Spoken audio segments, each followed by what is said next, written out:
समत्वम योग उच्यते। भगवत गीता का यह सूत्र मनुष्य को जीवन की सबसे ऊंची अवस्था की ओर ले जाता है। भगवान श्री कृष्ण ने अर्जुन से कहा कि जो सुख दुख, हानि लाभ, जय पराजय सब में समभाव रखता है वही सच्चा योगी है, वही ज्ञानी है। समत्व भाव केवल एक विचार नहीं बल्कि जीवन जीने की सबसे श्रेष्ठ कला है। समत्व क्या है?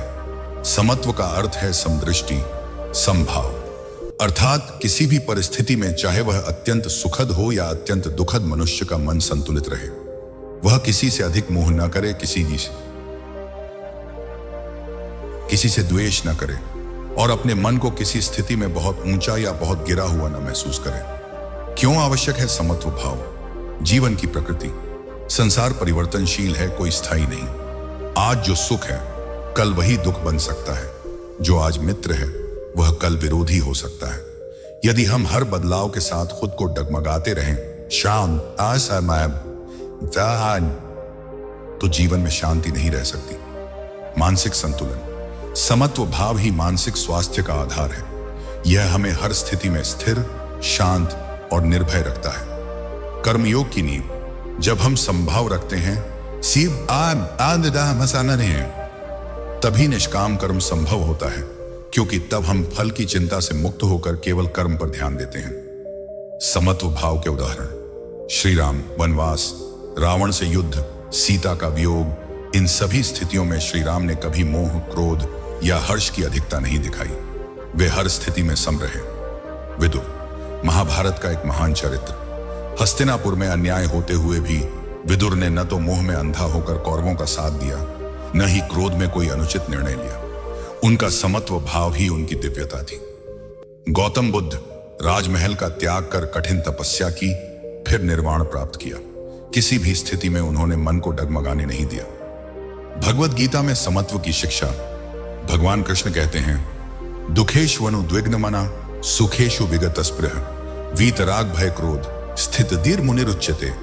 जो व्यक्ति दुख में विचलित नहीं होता और सुख में लिप्त नहीं होता, जो राग, भय और क्रोध से मुक्त है, वही स्थिर बुद्धि मुनि कहलाता है। समत्व भाव को कैसे विकसित करें? एक, ध्यान और आत्मनिरीक्षण। रोज कुछ समय खुद के भीतर झांकना। क्या हम सुख दुख में डोलते हैं? क्या हम लाभ में अभिमानी और हानि में दुखी हो जाते हैं? 2, साक्षी भाव का अभ्यास। जब कोई घटना घटती है तो तुरंत प्रतिक्रिया देने की बजाय उसे साक्षी बनकर देखें, इससे मन शांत रहेगा। 3, शास्त्रों का अध्ययन। गीता, उपनिषद और संतों की वाणी हमें समत्व भाव की गहराई सिखाती है। 4, संतों का संग। जो स्वयं समत्व में स्थित हैं, उनके संग से हम भी वैसा बनते हैं। 5, भक्ति और समर्पण। जब हम ईश्वर पर पूर्ण विश्वास रखते हैं कि जो होता है वही वह मेरे भले के लिए होता है, तब हमें दुख भी स्वीकार्य लगने लगता है। समत्व भाव के व्यावहारिक लाभ: 1, तनाव से मुक्ति। जो हर हानि लाभ में शांत है, उसे चिंता नहीं सताती। 2, रिश्तों में संतुलन। कोई तारीफ करे या बुरा कहे, संभाव रखने वाला न तो अहंकार करता है न टूटता है। आत्मविकास। समत्व भाव हमें आत्मा के करीब लाता है, जहां न सुख है न दुख, केवल शांति है। 4, निर्णय क्षमता। जो संभव में स्थित होता है वह भावनाओं में बहकर गलत निर्णय नहीं लेता। समत्व भाव का अभ्यास जीवन में कैसे करें? सुख आने पर गर्व न करें, यह सोचें कि यह भी ईश्वर की कृपा है और क्षणिक है।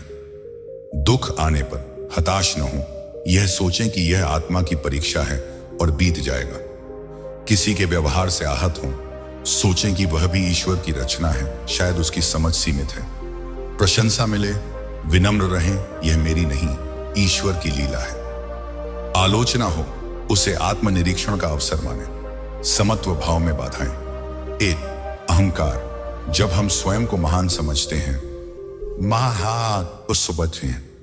तब हमें आलोचना सहन नहीं होती। 2, मोह। अत्यधिक जुड़ाव हमें हर छोटे बड़े परिवर्तन से विचलित करता है। 3, लालच। लाभ मिलने पर मन इतना डूब जाता है कि हानि असहनीय हो जाती है। इन सभी से मुक्त होकर ही समत्व भाव संभव है। समत्व का अंतिम लक्ष्य मोक्ष। जब मनुष्य सभी द्वंद्वों से ऊपर उठ जाता है, सुख दुख, राग द्वेष अमाज स्पेश जय पराजय वैद्य लाभ हानि, तब वह केवल होने की अवस्था में जीता है।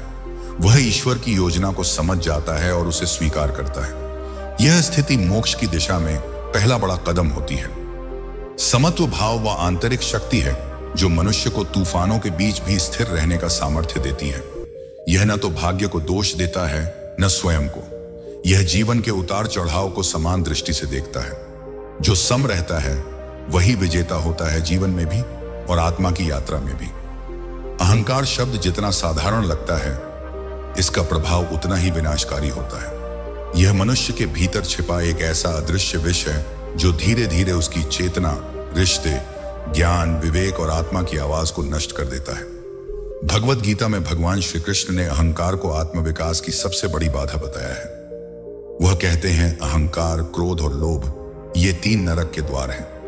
यह समझना अत्यंत आवश्यक है कि अहंकार केवल मैं श्रेष्ठ हूं कहने तक सीमित नहीं है, बल्कि यह एक सूक्ष्म भाव है जो हमारे हर व्यवहार में झलकता है, कभी सोच में, कभी भाषा में, कभी निर्णयों में। अहंकार क्या है? अहंकार का अर्थ है अहन यानी मैं और कार यानी कर्तृत्व का बोध। जब कोई व्यक्ति यह मानने लगे कि मैं ही सब कुछ कर रहा हूं, मेरे बिना कोई कुछ नहीं कर सकता, मेरा ज्ञान, मेरा रूप, मेरी स्थिति सबसे श्रेष्ठ है, तब समझो कि अहंकार जन्म ले चुका है। यह भाव हमें ईश्वर से, समाज से और आत्मा से अलग कर देता है। अहंकार हमें स्वतंत्र नहीं बनाता, बल्कि एक अदृश्य बंधन में जकड़ देता है। शास्त्रों में अहंकार के उदाहरण: एत रावण परम ज्ञानी, महापराक्रमी, लेकिन उसका अहंकार मैं अजेय हूं ही उसके विनाश का कारण बना। 2 कौरव: दुर्योधन का अहंकार मैं हस्तिनापुर का उत्तराधिकारी हूं, अश्कुनि अर्जुन से श्रेष्ठ हूं, ने पूरे कौरव वंश को मिटा दिया। 3 कंस: वह श्री कृष्ण के बार बार समझाने के बावजूद अपने अहंकार में डूबा रहा और अंत विनाश ही हुआ। क्यों कहा गया कि अहंकार विनाश की जड़ है? एक अहंकार दृष्टि को सीमित कर देता है। जब हम मैं ही सही हूं सोचते हैं, तब हम दूसरों की दृष्टि, भावनाओं और अनुभवों को अनदेखा कर देते हैं। इससे रिश्तों में दरार आती है।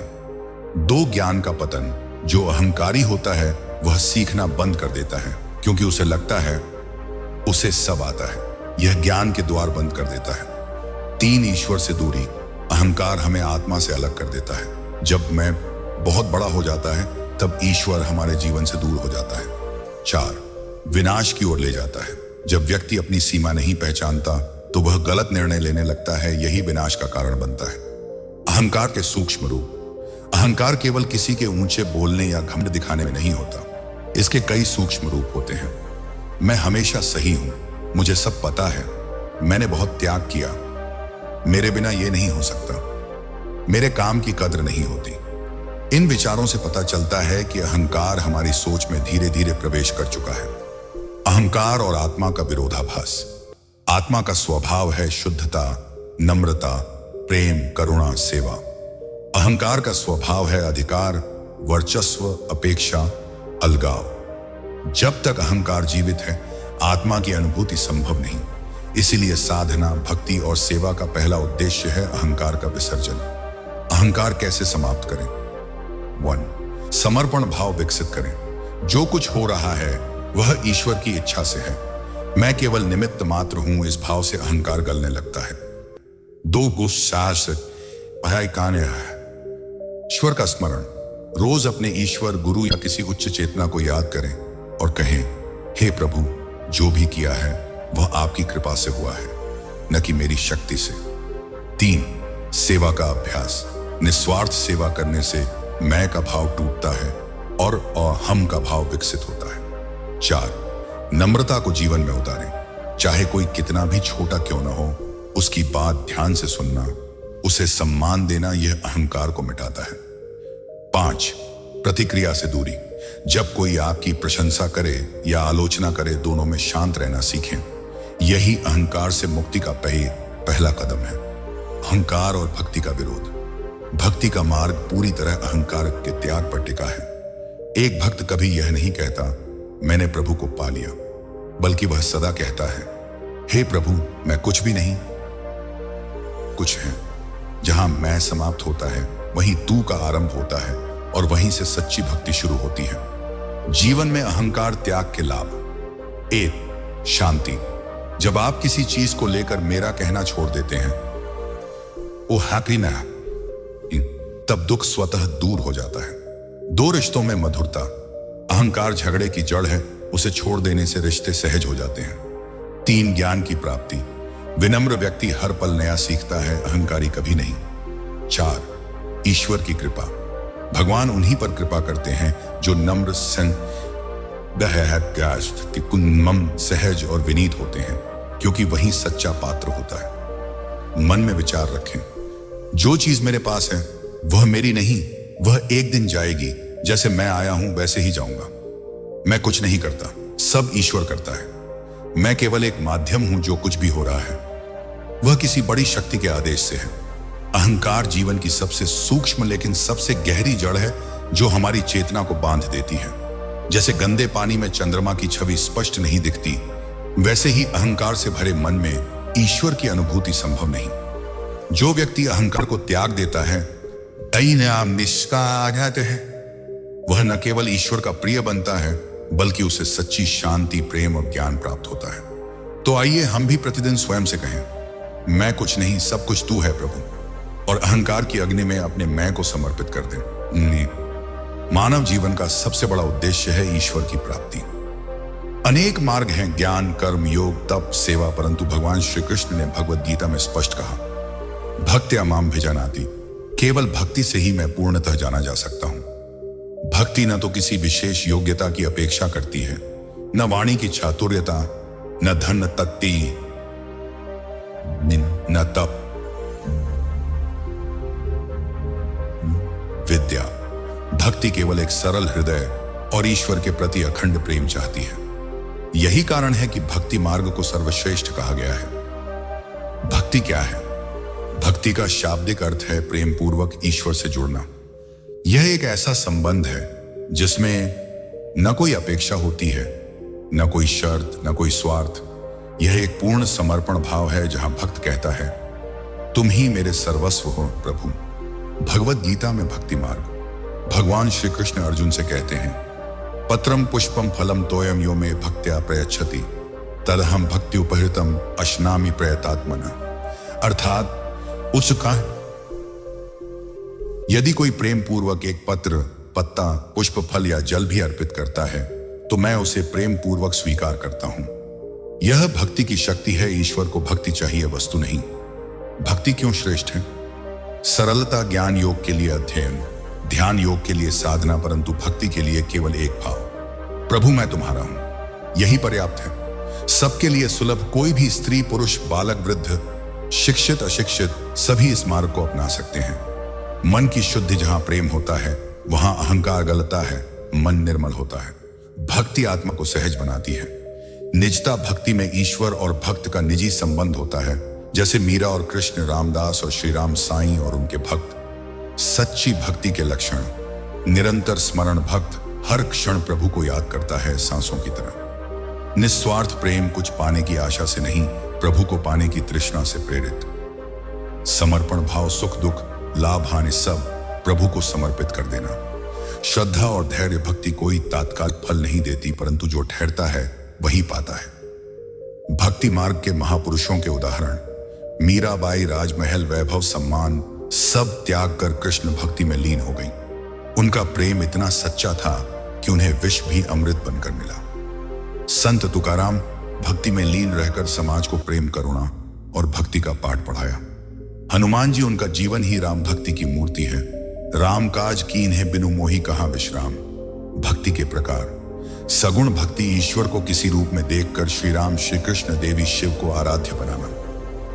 निर्गुण भक्ति, बिना किसी रूप के निराकार परब्रह्म में श्रद्धा। नवधा भक्ति, श्रवण, कीर्तन, स्मरण, पाद सेवन, अर्चन, वंदन, दास्य, साख्य और आत्मनिवेदन, ये नवधा भक्ति के अंग हैं।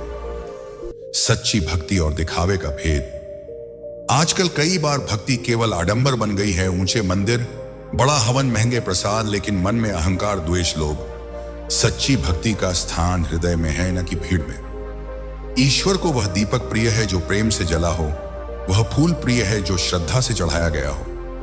भक्ति का प्रभाव जीवन में, मन शांत होता है, भक्ति चंचलता को नियंत्रित करती है, मन प्रभु में लगने लगता है। रिश्तों में प्रेम आता है। जब हम ईश्वर से प्रेम करते हैं तो हर प्राणी में उसी को देखने लगते हैं। वैर भाव समाप्त हो जाता है, वैराग्य सहज हो जाता है। जब मन ईश्वर में रमने लगता है तब संसार के मोह स्वतः कम हो जाते हैं। कर्मों की शुद्धि भक्त अपने हर कर्म को प्रभु को अर्पित करता है। इससे वह निष्काम और निर्मल बनता है। भक्ति का अंतिम फल मोक्ष। भगवान कहते हैं, सर्वधर्मान परित्यज्य मामेकम शरणम व्रज, अहं त्वां सर्व पापेभ्यो मोक्षयिष्यामि मा शुचा। अर्थात सब धर्म, सब कर्तव्य, सब भ्रम छोड़कर मेरी शरण में आ जाओ, मैं तुम्हें सभी पापों से मुक्त कर दूंगा। यही भक्ति का चरम फल है मोक्ष। भक्ति और जीवन की चुनौतियां। भक्ति कोई आसान मार्ग नहीं। जब लोग कहेंगे क्या मिलेगा भगवान से, जब मन कहेगा अब तक कुछ मिला नहीं, जब समाज ताने मारेगा पढ़ाई करो पैसा कमाओ, तब भी जो प्रभु के चरणों में टिका रहता है वही सच्चा भक्त होता है। भक्ति वह शक्ति है जो पत्थर में प्राण भर देती है, अज्ञानी को ज्ञानी बना देती है और असंभव को संभव कर देती है। भक्ति में आंसू है, समर्पण है, प्रेम है, विरह है और अंततः परमानंद है। जो भक्ति करता है वह प्रभु को पा ही लेता है, क्योंकि प्रभु किसी को ज्ञान वैभव बल रूप से नहीं, केवल भक्ति से पूर्ण रूप में प्रकट होते हैं। तो आइए हम भी इस जीवन को भक्ति से भर दें और कहें, हे प्रभु मुझे कुछ नहीं चाहिए, बस तुम चाहिए। यही सच्ची भक्ति है। ज्ञानम परमम पवित्रम। भगवत गीता में भगवान श्री कृष्ण ने ज्ञान को सबसे पवित्र, तिसामवित्र, सबसे ऊंचा बताया है। ज्ञान योग का अर्थ है आत्मा और परमात्मा के सत्य स्वरूप को जानना, उस सत्य को अनुभव करना और फिर उसी ज्ञान में स्थित रहना। जहां भक्ति में प्रेम है वहां ज्ञान में प्रकाश है। ज्ञान योग वह दिया है जो अंधकार रूपी अज्ञान को जलाकर आत्मा को उसकी वास्तविकता से परिचित कराता है। यही ज्ञान अंततः मोक्ष का द्वार खोलता है। ज्ञान योग क्या है? ज्ञान योग केवल किताबी ज्ञान नहीं है। यह कोई शुष्क बौद्धिक प्रक्रिया नहीं, बल्कि एक आंतरिक यात्रा है जो आत्मा से शुरू होकर परमात्मा में समाप्त होती है। इसमें हम समझते हैं कि मैं शरीर नहीं हूं, मैं आत्मा हूं।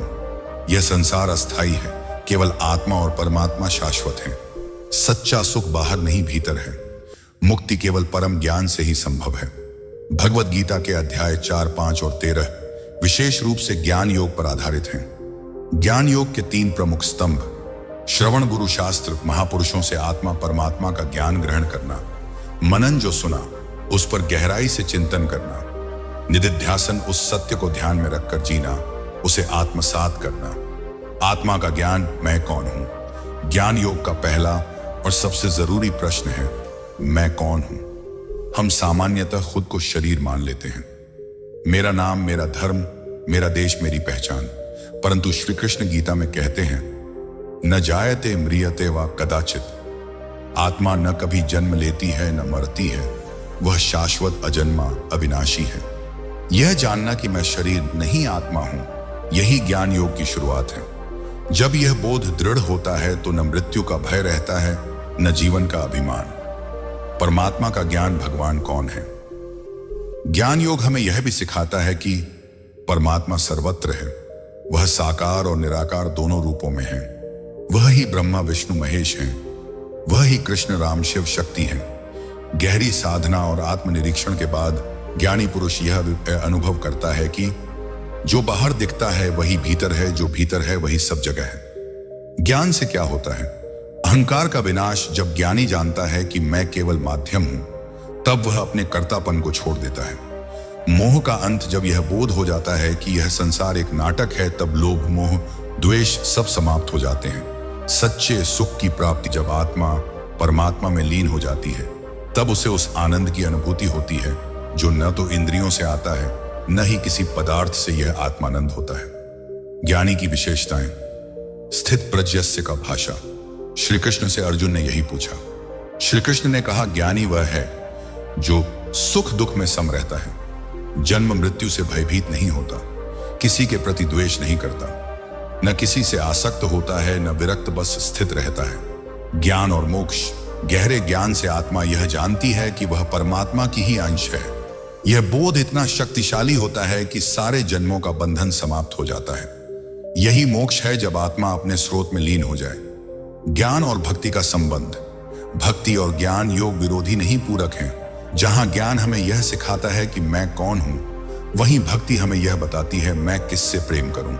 अंततः भक्त भी ज्ञान प्राप्त करता है और ज्ञानी भी भक्ति में लीन हो जाता है। भगवान कहते हैं, बहुनाम जन्म नामन्ते ज्ञानवान मां प्रपद्यते। अनेक जन्मों के बाद ज्ञानी मुझे ही शरणागत होता है। ज्ञान योग की चुनौतियां। अभिमान, मैं जानता हूं, यह विचार ज्ञान को रोकता है। सिर्फ बौद्धिक बन जाना, ज्ञान केवल शब्दों तक सीमित न रह जाए, यह एक जीवंत अनुभव है। निर्मल मन का अभाव, बिना मन की शुद्धि के सच्चा आत्मज्ञान संभव नहीं। इसलिए गीता कहती है, ज्ञान से पहले मन की शुद्धि अनिवार्य है। आधुनिक युग में ज्ञान योग की प्रासंगिकता। आज का मानव जीवन भागदौड़, तनाव, लालच और भ्रम से भरा है। ज्ञान योग हमें रुकने, सोचने और अपने भीतर झांकने की प्रेरणा देता है। यह हमें बताता है कि एक धन, पद, प्रतिष्ठा क्षणिक है। सच्चा आनंद भीतर है, आत्मा में, परमात्मा में। जो यह जान गया वह संसार में रहते हुए भी संसार से ऊपर हो गया। निष्कर्ष, इच्छे ज्ञान योग कोई बाहरी साधना नहीं, यह अंतर यात्रा है, आत्मा से परमात्मा तक की। यह वह दीपक है जो अंधकार में जलता है। यह वह सत्य है जो मृत्यु को भी परास्त करता है। ज्ञान वही है जो अहंकार को मिटाकर प्रेम जगा दे, भेद मिटाकर एकता दे और अज्ञान के पर्दे को हटाकर आत्मा का प्रकाश दिखा दे। इसलिए श्री कृष्ण ने गीता में कहा, न ही ज्ञानेन सदृशम पवित्र मिह विद्यते। इस संसार में ज्ञान के समान कोई भी पवित्र वस्तु नहीं। जहां आसक्ति है वहां पीड़ा है, जहां विरक्ति है वहां शांति है। भगवत गीता, उपनिषदों और संत वाणी में बार बार विरक्ति की महिमा गाई गई है। विरक्ति का अर्थ है संसार से भागना नहीं, बल्कि मोह माया में फंसे बिना जीना। सच्चा विरक्त वही है जो घर परिवार में रहकर भी अंदर से पूरी तरह निर्लिप्त और मुक्त हो।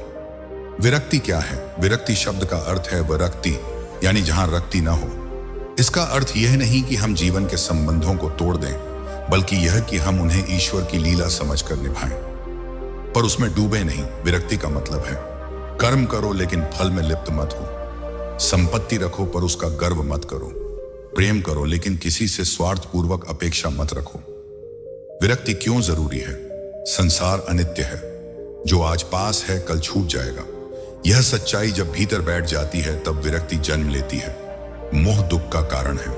माँ बाप, धन या शरीर, जब इनसे अत्यधिक आसक्ति होती है तब उनके जाने का डर और दुख घेर लेता है। ईश्वर प्राप्ति के लिए जब तक मन बाहरी चीजों में उलझा है तब तक भीतर के सत्य को नहीं देखा जा सकता। जब तक हाथ में दुनिया की माला है तब तक दिल में राम की माला नहीं घूम सकती।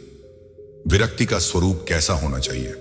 विरक्ति क्रोध या घृणा से नहीं आती, वह ज्ञान और विवेक से आती है। जैसे बच्चा खिलौने में डूबा होता है, पर बड़ा होते ही वह जान जाता है कि ये केवल खेल है। ठीक वैसे ही ज्ञानी पुरुष संसार के संबंधों और सुखों को खेल की तरह देखते हैं, करते हैं, निभाते हैं, पर उससे चिपकते नहीं। श्रीमद् भगवत गीता में विरक्ति।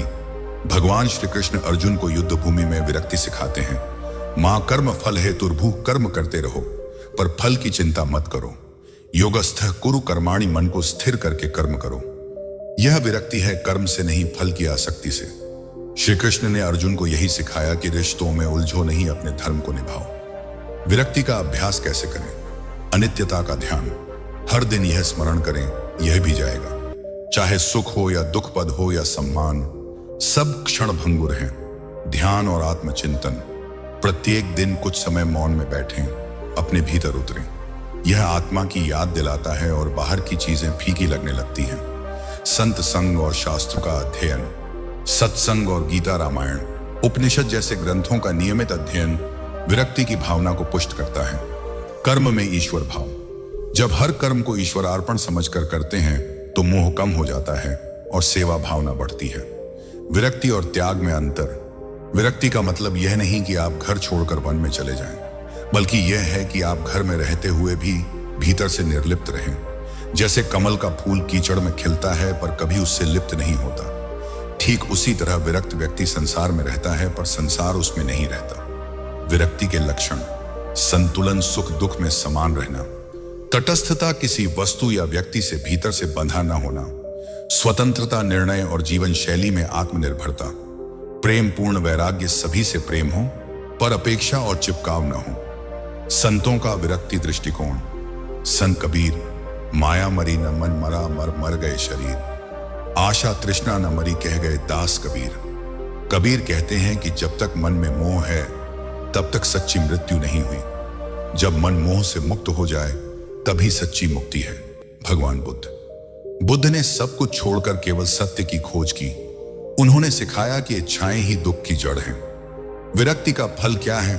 भीतर की शांति। मोह टूटते ही मन शांत होता है। स्वतंत्रता का अनुभव। हम किसी वस्तु या व्यक्ति पर निर्भर नहीं रहते। सत्य का अनुभव। जब बाहरी चीजें पीछे हटती हैं तब भीतर का सत्य दिखाई देता है। ईश्वर का साक्षात्कार। जब मन संसार से मुक्त होता है तभी वह भगवान को अनुभव कर सकता है। आधुनिक जीवन में विरक्ति। आज का जीवन भरा पड़ा है मोबाइल, सोशल मीडिया, नाम, यश, प्रतिस्पर्धा, रिश्तों की उलझन। इस संसार से भागना समाधान नहीं। विरक्ति यह सिखाती है कि हम इन सब से ऊपर उठकर भी इन्हें निभा सकते हैं। यह संयम, विवेक और संतुलन की साधना है। निष्कर्ष, विरक्ति कोई निर्जीव नीरस जीवन नहीं, यह गहराई से जिया गया जीवन है। यह वह भाव है जहां व्यक्ति बाहर से क्रियाशील है पर भीतर से शांत, मुक्त और ईश्वर से जुड़ा हुआ है। विरक्त वही है जो संसार में रहते हुए भी ईश्वर की ओर बढ़ता है। उसके लिए हर संबंध, हर अनुभव एक साधना बन जाता है। जो मन को मोह से हटा ले वही साधक है। जो मोह से परे हो वही सच्चा भक्त है। जो सबको निभाकर भी खुद से जुड़ा रहे वही विरक्त है। स्वधर्मे निधनम श्रेयः पर धर्मो भयावह। श्रीमद् भगवद गीता। जीवन में सबसे बड़ा धर्म क्या है? अपना कर्तव्य निभाना। जब हम अपने स्वधर्म को पहचान कर उसका पालन करते हैं तब जीवन में स्थिरता, संतुलन और संतोष आता है। स्वधर्म का अर्थ केवल जाति, कुल या व्यवसाय से नहीं, बल्कि हमारे स्वभाव, भूमिका और आत्मा के अनुरूप कर्म करने से है। श्रीमद् भगवद गीता का दृष्टिकोण। भगवान श्री कृष्ण ने अर्जुन से कहा, श्रेयान् स्वधर्मो विगुणः परधर्मात् स्वनुष्ठितात्। स्वधर्मे निधनम श्रेयः परधर्मो भयावह। गीतवार्थ। अपने धर्म का पालन करते हुए मृत्यु भी कल्याणकारी है। पराये धर्म का पालन चाहे कितना ही अच्छा क्यों न लगे, भयावह होता है। यह श्लोक अर्जुन को युद्ध भूमि में अपने क्षत्रिय धर्म का पालन करने के लिए प्रेरित करता है। भगवत गीता में स्वधर्म आत्मा के स्वभाव के अनुसार कर्म करने की प्रेरणा है। स्वधर्म क्या है? आत्मानुकूल कर्म करना। स्वधर्म का अर्थ है ऐसा कर्म करना जो हमारे स्वभाव, योग्यता और जन्म से जुड़ा हुआ है। समाज में अपनी भूमिका निभाना। एक पुत्र का स्वधर्म है माता पिता की सेवा। एक गुरु का स्वधर्म है शिष्यों को ज्ञान देना। एक सैनिक का स्वधर्म है देश की रक्षा। हर व्यक्ति का एक विशिष्ट कर्तव्य है जिसे निभाना ही स्वधर्म पालन है। परधर्म से तुलना नहीं। कभी कभी हम दूसरों की राह को देखकर अपनी राह छोड़ देते हैं, पर गीता कहती है परधर्म चाहे कितना भी आकर्षक लगे वह हमारे लिए उपयुक्त नहीं हो सकता। क्यों स्वधर्म पालन सर्वोत्तम है? आत्मा की शांति। जब हम अपने स्वधर्म का पालन करते हैं तब भीतर से संतोष, विश्वास और आनंद मिलता है। आत्मा को पता होता है कि वह अपने सही मार्ग पर है। संघर्ष में भी बल देता है। स्वधर्म का पालन करने से हमें कठिनाइयों से लड़ने की शक्ति मिलती है। जैसे अर्जुन युद्ध भूमि में तब तक भ्रमित थे जब तक उन्होंने अपने धर्म को नहीं समझा। सामाजिक संतुलन। अगर हर व्यक्ति अपने धर्म का पालन करे, माता पिता, शिक्षक, नेता, व्यापारी, किसान, तो समाज सुव्यवस्थित और समरस हो जाता है। उदाहरणों द्वारा स्वधर्म की महत्ता। अर्जुन का उदाहरण। युद्ध करने में अर्जुन को दुविधा हुई, पर श्री कृष्ण ने कहा तुम्हारा स्वधर्म है युद्ध करना। अगर तुम इससे पीछे हटे तो यह पलायन कहलाएगा। भक्ति नहीं। भगवान राम का जीवन। राम ने वनवास स्वीकार किया, पिता की आज्ञा मानी, पत्नी की रक्षा की, क्योंकि यह उनका स्वधर्म था। उन्होंने राजपाट की चिंता किए बिना अपने धर्म का पालन किया। महात्मा गांधी। उन्होंने सत्य और अहिंसा को अपना धर्म माना। अंग्रेजों की क्रूरता, समाज की आलोचना, सब तह पर अपने स्वधर्म से नहीं डिगे। एक किसान का स्वधर्म है अन्न उगाना, चाहे मौसम साथ दे या न दे। वह खेत में मेहनत करता है क्योंकि यह उसका धर्म है और उसकी मेहनत से पूरा देश जीवित रहता है। स्वधर्म और कर्मयोग। स्वधर्म का पालन कर्मयोग की पहली सीढ़ी है। जब हम किसी भी कार्य को बिना फल की इच्छा के अपने धर्म समझकर करते हैं, तब वह कर्म योग बन जाता है। जैसे एक शिक्षक पढ़ाता है क्योंकि यह उसका धर्म है, भले ही विद्यार्थी समझें या न समझें। एक माता अपने बच्चे की सेवा करती है बिना किसी प्रतिफल की आशा के। स्वधर्म पालन में आने वाली बाधाएं, तुलना का भाव, लोग दूसरों की उपलब्धियां देखकर अपने धर्म से विमुख हो जाते हैं। जैसे एक अच्छा कलाकार नौकरी के पीछे दौड़ने लगे या एक शिक्षक व्यापार में उतर जाए। समाज का दबाव, कई बार समाज हमें वह करने को कहता है जो हमारी आत्मा के अनुरूप नहीं है, लेकिन गीता कहती है स्वधर्म ही श्रेष्ठ है। असफलता का भय, कई लोग सोचते हैं कि अगर हम अपने मार्ग में असफल हो गए तो क्या होगा, लेकिन गीता कहती है स्वधर्म में मृत्यु भी कल्याणकारी है।